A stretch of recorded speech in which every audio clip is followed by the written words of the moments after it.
Arab versi. Nah, menceritakan tentang kisah atau keagungan Tuan Syabul Qadir Jailani. Itu dibaca tadi ngan teu karti lieur kitu nya. Padahal aya bahasa Indonesia. Coba baca bahasa Indonesia nu pertama be.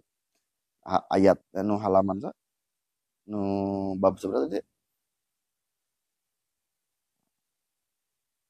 Bab eta bae itu bab 5 nya. Coba baca.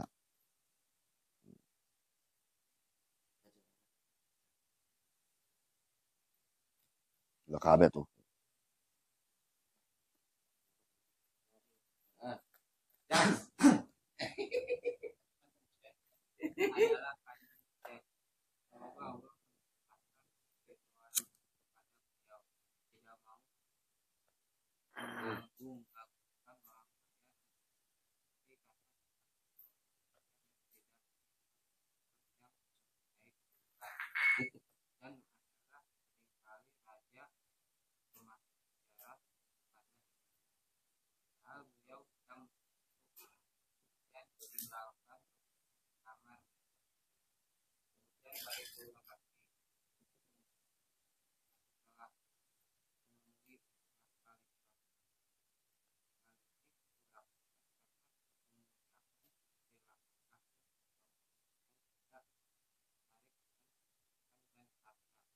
Tos.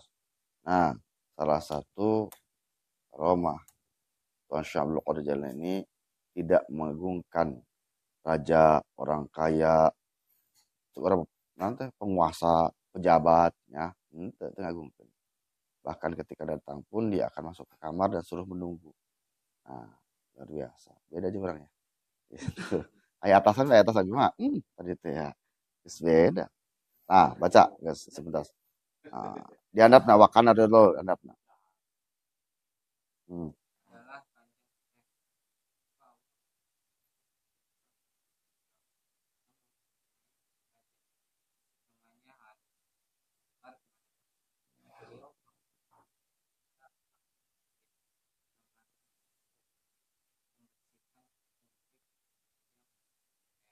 Nah, tuh, sebaliknya. Syabul Qadir Jailani mengagungkan, menghormati kepada orang miskin, fakir miskin. Bisa duduk bersamanya, bahkan kotoran-kotoran pada pakaian kutu-kutu dia bersihkan.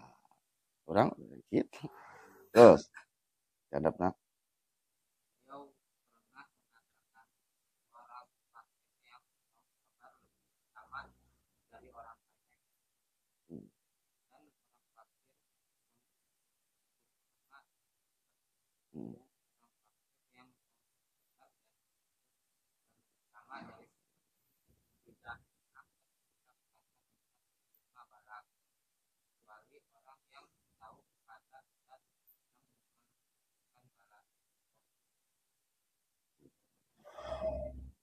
Nah, karena kenapa? Satu ucapan Tuhan Syabul Qadir al-faqiru sabir afdalu minal ghani syakir.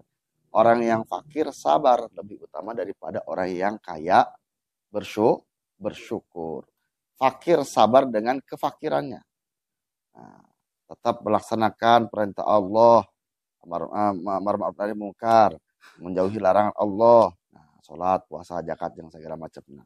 Itu fakir yang sabar lebih utama daripada orang yang kaya tapi bersyukur atas kekayaannya, disedekahkan hartanya di jalan Allah, terus hartanya digunakan untuk kepentingan agama. Itu lebih utama fakir yang sabar fakirnya double itu fakir sabar ya daripada orang kaya yang bersyukur.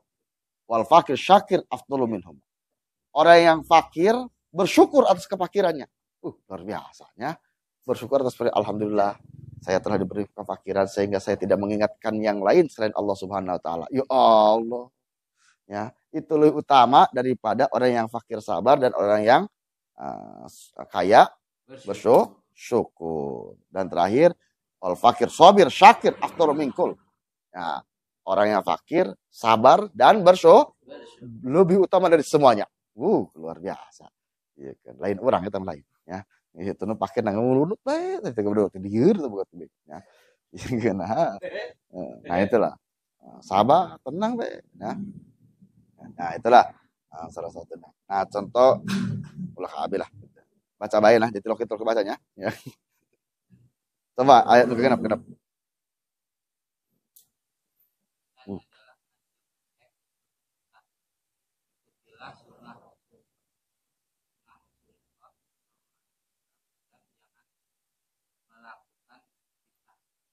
Eta anu iya tah. Nu handapeun dina Arabna hiji dua katilu. Eta bae katilu tah. Dan dari karomahnya lagi.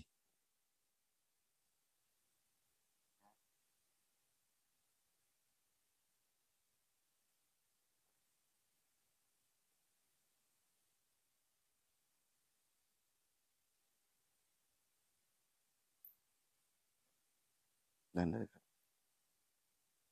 katilu Arabna yang hiji dua tilu Arab.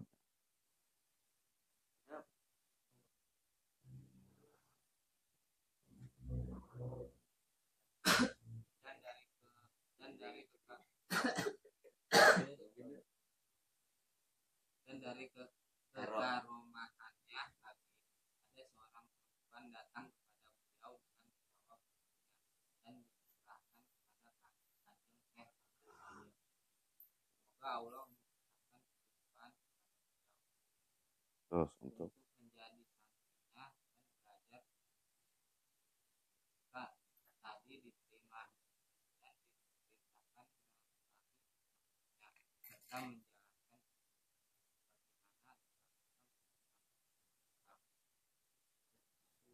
bagaimana suatu hari ibunya bukan kepada kanjeng Syekh lihat dalam kamar kanjeng Syekh dan melihat banyak kurang ayam saharan kanjeng Syekh maka makasih makasih dan menanyakan arti maka kanjeng Syekh meletakkan tangannya di atas tukang tadi kata inilah kanjeng maka berdirilah tulang itu kami tidak ada Tuhan yang wajib disembah Allah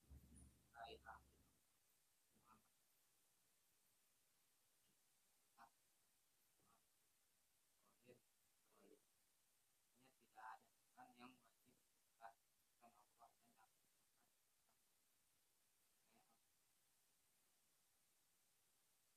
Allah memudahkan maka beliau berkata kalau anakku dapat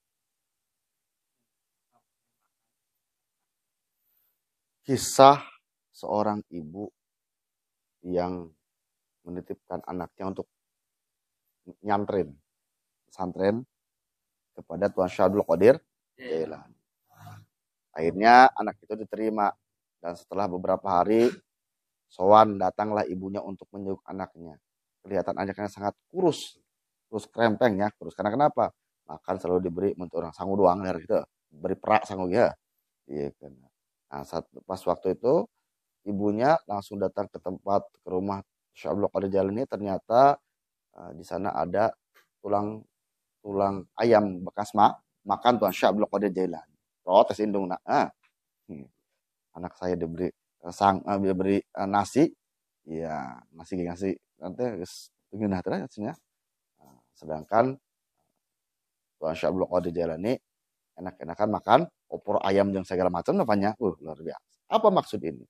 Akhirnya Tuan Syabdul Qadir Jailani mengumpulkan ayam tersebut, tulang-tulang ayam tersebut dan mengatakan, "Qumi biidnillahi ta'ala alladzi yuhyi idhama wa yarmim." Itu. Bangkitlah, hiduplah dengan Allah Subhanahu wa taala. Maka tulang belulang itu menjadi ayam kembali. Luar biasa. Ceritanya itu. Karena itu ulah diartian ku akal aja eta mah. Jangan ulah diartian ku akal, jangan diartikan oleh akal karena kenapa? Eta mah karo lain deui mau bisa kahartina. Nah, dan dikatakan terakhir oleh Syabdul Qadir, Bu, seandainya anak ibu sudah bisa seperti ini, nah maka boleh makan apapun. Ya Allah, luar biasa.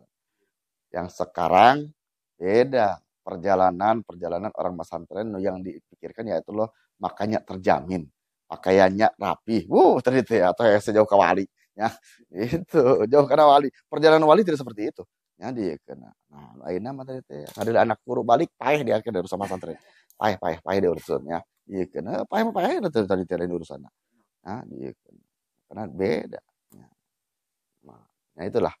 Jadi kembali ke laptop udah namanya kan soal nanti sejarah para wali itu jadi seperti apa jadi contoh storyteller untuk kita gitu. Benar tadi bisa di modern kan bos bisa pokoknya betanya iya kena mesti berarti itu udah aku baca gitu iya kena bukti be hasil survei membuktikan sudah beberapa tahun 1 tahun 2 tahun 3 tahun sudah berpuluhan tahun bukti hasil membuktikan atau dia lebih hasil aku naon itunya iya kena itulah nah itu perjalanan uh, perjalanan luar biasa. Nah, saya sana baca baiklah. Sok dibaca yang merenya. Itu meren. Ya, dia kena.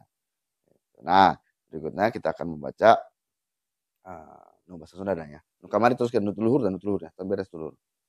Di iya nanti Telegram. Luhur. Luhur nomor teh.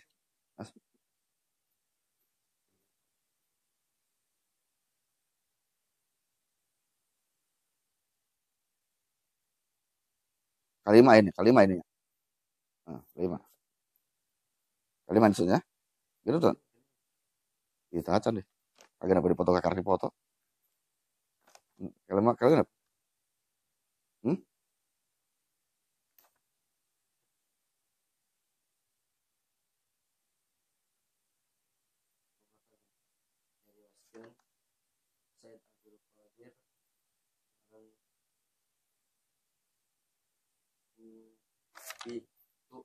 Kalimantan San.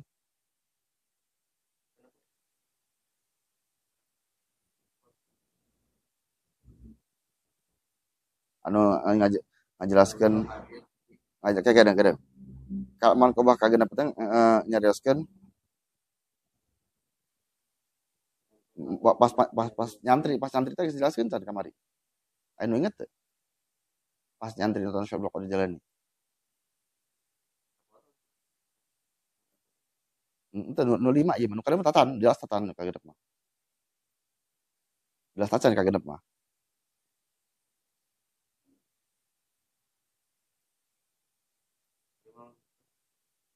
Kalian tos. Pakaian nanti nanti kulit domba. Can eta ge ganteng. Can eta ge. Baca. Anggoan sareng katuangan karena waktos nyantri hari panganggoan eta jubah anu didamel tina bulu domba anu kasar tina mastakana dibelitan ku sacuwir Tos. Nah, mankobah ka 5. Ini menceritakan tentang sepintas kisah pesantren. Mas Pesantren Abdul Qadir, Syekh Abdul Qadir Jailah. Ya, wali ya. Di wali ente kieu Mas Pesantren ya. Nah, pakaiannya terbuat dari pakaian bulu domba. Terus yang kasar. Terus di kepalanya dililitkan sebuah kain. Peci cukup namanya. Artinya dalam artian tidak ada kemewahan sama sekali. Cek orang mamun ayeuna balen bulu domba artinya karung goni gitu ya. Pakaian itu karung goni. Peci tina naon coba. Kain diberit-berit geus kitu ya. Dikeun abarteh kitu nya. Beda jeung anak urang Korea. Tadi teh kain bagus sampai Allah santri kana geus BHS nya. Tadi teh ya. Tadi teh. Kucal saeutik banyak tadi teh. Ganti. Beda deh. Mana geus sarua. Tadi teh komplain wae nya. Perjalanan lelempangan ka mana? ketika berjalan kemanapun tidak pernah memakai sendal atau sepatu. Karena kalau pakai sepatu ganti nih orang beda apanya. Gitu. Nah, terus makanannya cukup dengan buah-buahan dan daun-daunan yang ada di desa. Gitu. Oh, beda tuh orang catering ya gitu. Padang ya. Beda. Jadi kena calon wali itu bedanya gitu. Terus tiap malam lebih banyak tidak tidur. Hah?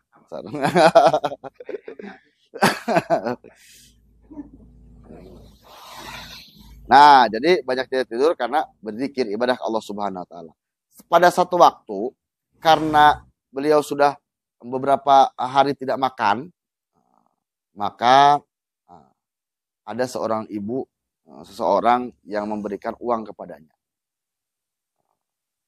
Terus setelah itu uang itu maksud tujuan ibu tersebut untuk digunakan membeli roti.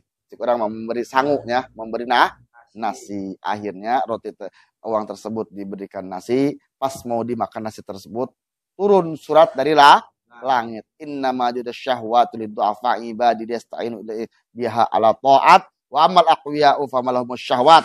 Nah, sesungguhnya orang yang lemah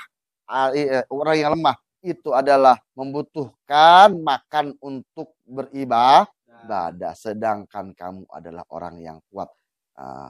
Maka tidak butuhlah menuruti syahwat untuk melaksanakan. Luar biasa. Berarti simpul. Orang yang lemah membutuhkan makan untuk bisa itu orang yang lemah.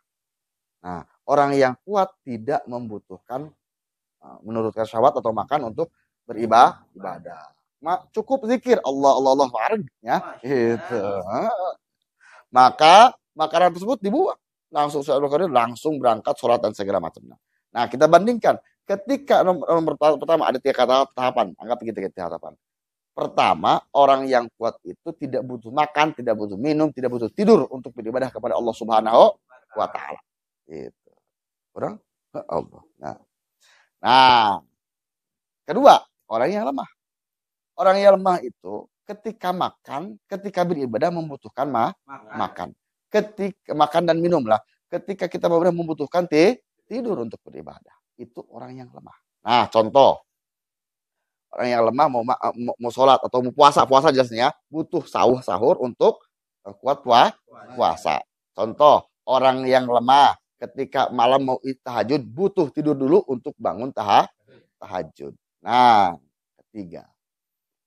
Kita yang kita alami sehari-hari adalah ketika kita makan pernah tidak diniatkan di dalam hati untuk kuat beribadah ataukah makan karena lapar? Ya, lemah atau sangat lemah? Adafnya sangat lemah. Teka tulis orang dia ya. Coba kita ketika tidur di dalam hati apakah niat untuk kuat beribadah tahajud nanti malam atau karena ngantuk? Tadi baik nurutkan syahwat. Nomor sabarahat orang. Dari itu ya, keberlama-lama doanya. Iya kena. Contoh, siapa tahu ada seseorang, punya istri bayinya datang, itu kasih mah yang atau nama panggilannya, itu beb ya, dia kena. Tadi ya, ayah mau makan, karena kenapa? Supaya kuat beribadah. Ya Allah, ya Allah. Astagfirullahaladzim. Ya iya kena paling cek pemajikan nanti cager kak, lu bener kakak ya, gitu. Tadi itu yang jadi masalah kita setelah makan itu bukan ibadah tapi tidur. Lain dikot ibadah yang lain. Dia kena. Atau kita punya keluarga, saudara, kakak datang ke kita, mohon maaf ya saya mau tidur, malam nanti mau tahajud. Allah, iya kena. Ya luar biasa. Jadi yang kita alami jangan bicara orang lain, kita alami. Kita makan karena lapar. Kita tidur karena jauh kena kawalinya. Jauh amat karena walinya. Iya kena. Orang yang makan untuk beribadah dan tidur untuk supaya kuat beribadah, itu pun disebut lemah. Ada orang nunurkan sahabat orang banyak gitu. Nah, itulah. Nah, jadi salah satunya. Tuan Syekh Abdul Qadir Jailani tidak butuh makan untuk kuat ibadah dan tidak butuh tidur untuk kuat ibadah. Kira-kira kurang bisa kita? Ya. Ker ibadah ke sare orang lainnya. Ya Allah tadi aja. Nah, tadi teh kemana datang kayak Jumat, ke Jumatan ke Robah ini dah sare tadi. Wih, eta pamatan ya Allah. Enak Pak nikmat-nikmatnya ibadahnya. Iya kan. Ker ibadah tidur yang paling nikmat naon? Ker ibadah aja yang naon. Ya, disangka tengedan gitu tadi teh ke sholat Jumat atau ke ngaji jasa itu ya nikmatnya. Iya kan. Karena kurang di barengan saya pahamnya. Terus. Nah, mana kebah?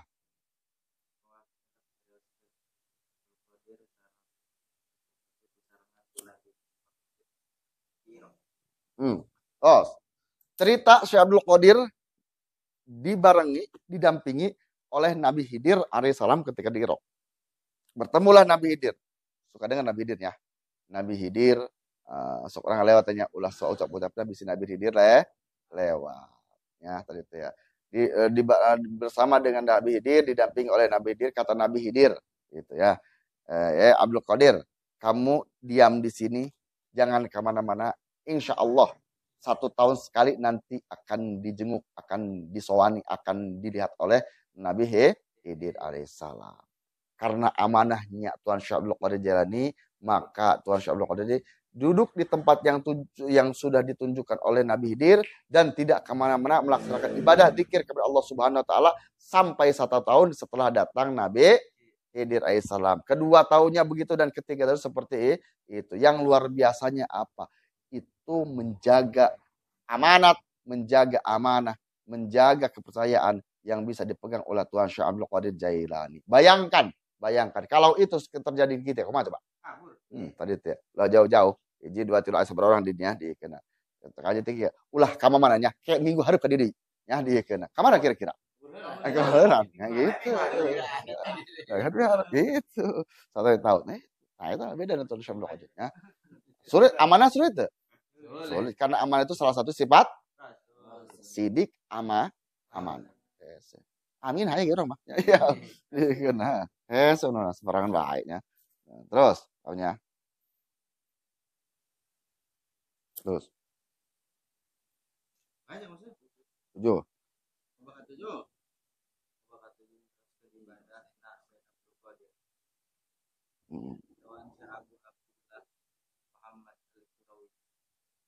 Kuring ngarencangan Qadir kenging 40 tahun dina lebet dina kan ku anjeunna sok natepan subuh wudu isya.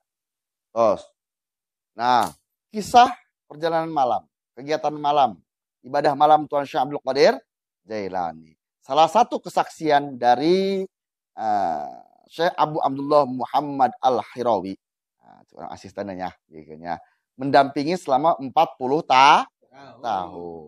Waktu yang sedikit atau lama? Can 40 tahun lagi orang udah ngarang baik. Ayah nontos, ayah bernya dikena. Nah, Tuan Syekh Abdul Qadir Jailani selama 40 tahun itu sering melakukan sholat subuh dengan wudu isya. Orang osok. Isya subuhnya jam, isyanya jam 4. Ya, ya. Saged kada gua ada. Kayasan kene lain, kesadaran kene lain ya.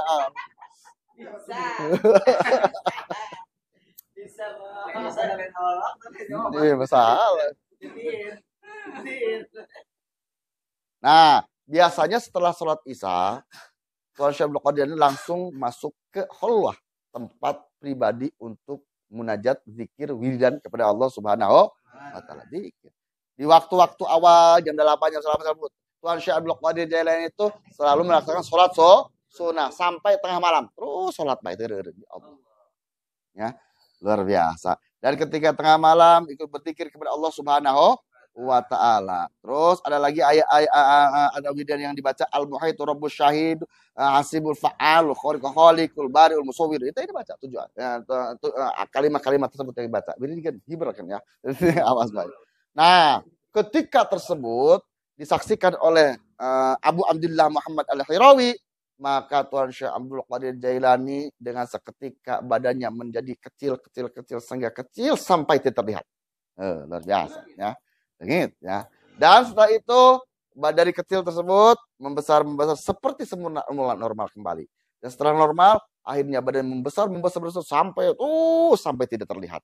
Dan setelah besar kembali kepada normal. Karena itu ya tadi oleh artian ya. Iya kenapa lah ini ya. Bohong meren ya. Nah itulah namanya karomah seperti itu. Nah setelah itu nanti akan mendekati fajar, Tuan Syekh Abdul Qadir jadi berdiri menghadap kiblat dan timbul cahaya sehingga cahaya itu sangat terang menutupi semua tubuh Tuan Syekh Abdul Qadir. Hanya terdengar suara mengucapkan salam. Assalamualaikum, waalaikumsalam, yaitu para nabi.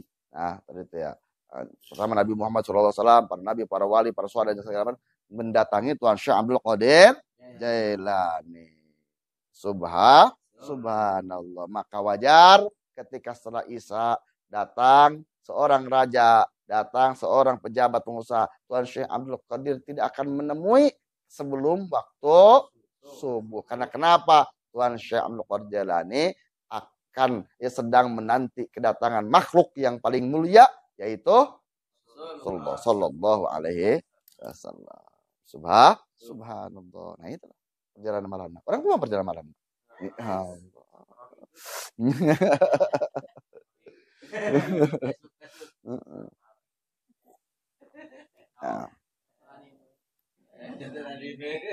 Nah, terus jadi dah.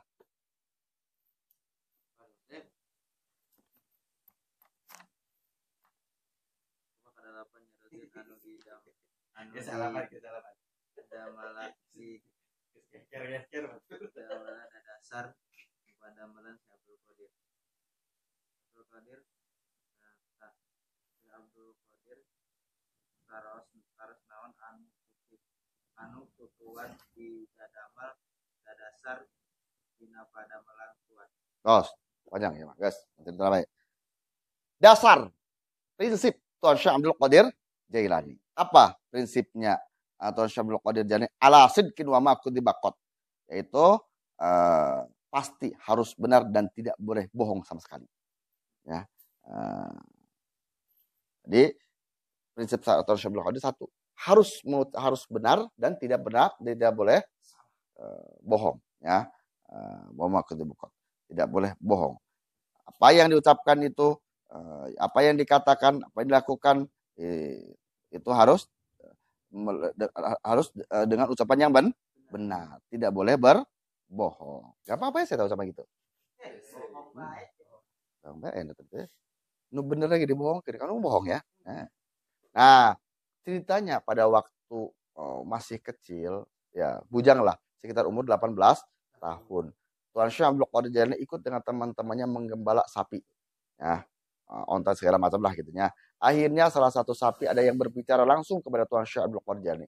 Hai Abdul Qadir, kamu adalah diciptakan oleh Allah Subhanahu wa taala bukan untuk menggembala sapi, tapi untuk beribadah kepada Allah Subhanahu. Kaget Tuan Syekh Abdul Qadir Jailani. Langsung berpulang datang ke ibunya Tuan Syekh Abdul Qadir Jailani. Langsung laporan, Bu, waduh sapi berbicara seperti itu. Sepertinya saya tidak akan menjadi mengembala sapi, tapi saya akan mulai melakukan perjalanan untuk menuntut ilmu, ingin bersantren ke Baghdad. Akhirnya ibunya alhamdulillah mengucapkan syukur luar biasa. Tuan Syekh Abdul Qadir Jailani pada itu umurnya 18 tahun. Berarti ibunya berapa tahun? Ingat 60 kan kelahirannya. 60 tambah 18, 78 tahun. 25 tahun terbalik-balik pesantren. Ya, dia kan di karena 20 tahun di sini. Ih, pokoknya tadi teh. Iya kena. Dia teh naon bae ge. Nah, eta maka Tuan Syekh Abdul Qadir Jailani akhirnya disediakanlah sebuah pembekalan untuk berangkat ke Baghdad menuntut ilmu agama, pesantren ngarana. Nah, setelah itu dititipilah bekal di bekalan ya tadi ya oleh ibunya 40 dirham 40 dirham masnya disimpan di bawah jadi bawah dikelek ya di baju dijahitnya 40 dinar tersebut. Akhirnya kata ibunya, berangkatlah kamu dengan rombongan nanti orang yang mau dagang, orang yang beronta, berkuda dan segala macamnya rombongan. Orang mah ayeuna bis karena bis gitu rombongan beberapa. Kenapa harus berombongan? Karena takut ada begal di jalan bahaya kan. Nah, pas kejadian perjalanan setelah beberapa saat perjalanan ternyata benar. Di perjalanan rombongan tersebut dibegal oleh 60 orang begal. Nah, semua saudara-saudara kaya, semua bos-bos sebenarnya dirampas hartanya, yang punya emas dibawa emasnya, yang punya kain dibawa kainnya, yang punya pakaian dibawa pakaiannya, semua yang hartanya dirampas oleh begal tersebut. Itu bukan naon? Itu mana itu ya. Nah, cuma ada sesuatu hal kejadian yang aneh. Kejadian unik. Tuan Syekh Abdul Qadir Jailani oleh rampok-rampok yang lain dicuekkan. Karena kenapa? Pakaian yang lusuh, pakaian dengan penampilan yang tidak meyakinkan, bahwa semua rampok itu menyatakan tidak punya apa-apa. Gembel. Benar ya? Ibaratnya kan? Gitu. Akhirnya bertemulah dengan satu rampok, ditanya, "Kamu punya apa?" "Saya punya uang 40 dinar yang disimpan oleh ibu saya di bawah ketiak saya." 40 dinar kuma hitungannya. Anggap 1 dinar itu 4 gram, 25. 5 gram ya. 5 gram dikali 40 seberapa? 200 gram. 1 gram 1 juta dikali seberapa? Gede apa letik? Besar atau kecil? Besar. Nah, akhirnya si begal tersebut tidak percaya. Bohong. Ya, jangan berdusta kamu. Macam kamu punya uang seperti sebesar itu. Nah, lewat. Terpercayakan baik, jujur baik kita. Tuan Syekh Abdul Qadir tidak jujur dan tidak pernah berbohong. Ditanya dengan begal satu lagi, seperti itu jawabannya. Punya kamu apa? Kamu punya apa? Punya uang, seperti itu jawabannya. Dan tidak dipercaya lagi. Akhirnya tersiar kabar kepada ketua begal tersebut. Nah, itu pentolannya, bos begal. Nah, coba datangkan orang anak tersebut yang tadi mengaku mempunyai uang 40 dinar. Nah, setelah itu dipanggil lah, ditanya seperti itu. Kamu punya apa? Disebutkan. Saya oleh 2 teman kamu tadi ditanya. Saya punya, jawaban saya adalah punya 40 dinar bekal dari ibu saya yang dijahit di bawah ketiak saya. Bila tidak percaya, kita buktikan. Ya, dibuktikan, akhirnya dibuktikan, ternyata dihitung satu persatu dari 1, 2, 3 sampai 40, ternyata uang tersebut benar 40, tidak kurang dan tidak lebih. Akhirnya si ketua begal tersebut bukan mengambil uang tersebut, melainkan menanyakan sesuatu hal yang aneh kepada Tuan Syekh Abdul Qadir Jailani. Anak muda, apa tujuan kamu ketika kamu mengatakan dengan jujurnya, dengan polosnya, kamu mempunyai uang 40 dinar? Sedangkan orang-orang lain, jangankan 40 dinar, punya 1 dinar pun tidak akan dikasih, tidak akan mengaku sebelum dipukul dulu, ya. Karena kaku, ya, benar itu. Nah, itu. Punya uang enggak? Enggak punya uang, pet. Gitu kan biasanya. Nah, seperti itu. Tuan Syekh Abdul Qadir hanya menjawab gitu. Amanat dari orang tua ibu saya adalah saya harus berucap kata dengan benar dan tidak boleh berbohong. Subhanallah. Di waktu yang genting ini, di saat yang genting ini, kamu masih memegang amanat dari ibumu. Yang luar biasa. Amanah tersebut kamu tetap pegang. Sedangkan saya, dari mulai dulu sampai sekarang, tetap melanggar aturan Allah Subhanahu wa ta'ala. Tetap merampok, tetap mengambil harta haram dan segala macamnya. Mengkhianati, menzalim dan segala macamnya. Maka oleh sebab itu, dengarkan semua pengikut sekarang, anak buah kumpul. Ya. dari saat ini saya bertobat tidak akan begal lagi. Anak, gagal bos, tobat bos, ya gitu ya. Wah, gagal ya. Wah, tentunya akhirnya diperintahkanlah oleh bos tersebut, oleh kepala begal tersebut, harta-harta yang dibegal, harta yang dijarah tadi tersebut dibalikan lagi kepada pemiliknya masing-masing. Lucu tuh ya, istimewa gitu. Aduh ya. Nah, itu salah satu karomah Tuan Syekh Abdul Qadir Jailani. Semua orang yang ikut adanya selamat berkah Tuan Syekh Abdul Qadir dan begal tersebut yang jumlah 60 begal tadi bertobat di hadapan Tuan Syekh Abdul Qadir Jailani dan ikut dengan Tuan Syekh Abdul Qadir Jailani ikut pesantren menimba ilmu. Kabar terakhir luar biasanya 60 begal tersebut menjadi wali semuanya. Subhanallah, luar biasa. Ini patokan dasar Tuan Syekh Abdul Qadir Jailani. Patokan kekuatan prinsip Tuan Syekh Abdul Qadir ini apa tadi? Harus benar, tidak boleh bohong. Gampang apa tidak? Bagus. Ini tadinya. Nah, itulah. Makanya suatu hal yang jadi kita tuh luar biasa. Kadang-kadang dihiasi ya kemauan aja Allah ya supaya gitulah luar biasa dibumbuan juga namanya itu. Makanya tadi yang mengatakan pan eta batuan teh atuh contoh ngaran lagi ya kurang dicontohnya jadi betul mungkin orang contohnya gitu ya. Nah karena itulah mudah-mudahan salah satu wali Allah yang luar biasa apapun dengan keadaan apapun tetap melakukan sesuatu hal yang baik, tidak pernah melakukan sesuatu yang buruk dalam keadaan kritis atau genting apapun. Ya, makanya dengan karomahnya Tuan Syekh Abdul Qadir Jailani, mudah-mudahan apa yang kita harapkan, apa yang kita inginkan bisa ijabah dikabulkan oleh Allah Subhanahu wa taala. Amin. Ya Allah ya Rabbal alamin. Wa asallahu ayyahabba. Ana a'adzama mimma halman nabihi. Semoga Allah memberikan sesuatu yang lebih besar dari yang kita impikan. Amin. Ya Allah ya Rabbal alamin. Berkahnya Tuhan Syekh Abdul Qadir Jailani. Allah memberikan sesuatu hal yang lebih dari kita impi. Mungkin tuh. Mungkin. Percaya tuh. Ya, eta doang saya namanya. Itu. Balik lagi karena Jadi, nah, kapan yang diceritakan? Manusia ini sekarang banyak berpikir dengan logika atau akal. Sedangkan kehidupan yang kita tubuh kita pun sebenarnya lebih banyak yang masuk akal apa lebih banyak yang tidak masuk akal? Kunaon mikirkeun ku akal. Akal aja masuk akal tuh coba. Akal di mana akal? Ya. Masuk akal tuh ku akal. Tadi itu. Itu masuk akal nih. Kenapa kita harus memikirkan akal? Memikir dengan bingungnya.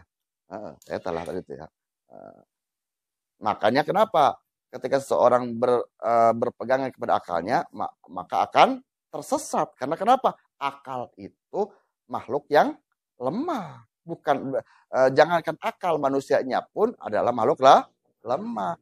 Nah, anggota badan kita semua pun kalau kita periksa satu persatu itu lebih banyak yang tidak bisa masuk akal. Berarti ya, termasuk akal tersebut. Artinya itu masuk akal tidak akal. Nah, oke. Kalau tangan digerakkan gini masuk akal, bisa digerakkan. Coba akal. Ya, akal nah bagi usus dengan segala macam masuk akal tuh. Nah, bahkan akal tersebut pun tidak masuk. Naon eta make akal kene baik ya. Seperti itulah. Karena dorongan dari aura negatif bernya nah gitulah. Itu mudah-mudahan kita semua selalu mendapatkan dari Allah Subhanahu wa taala. Amin ya Allah ya Rabbal. Wallahu alam. Alhamdulillah.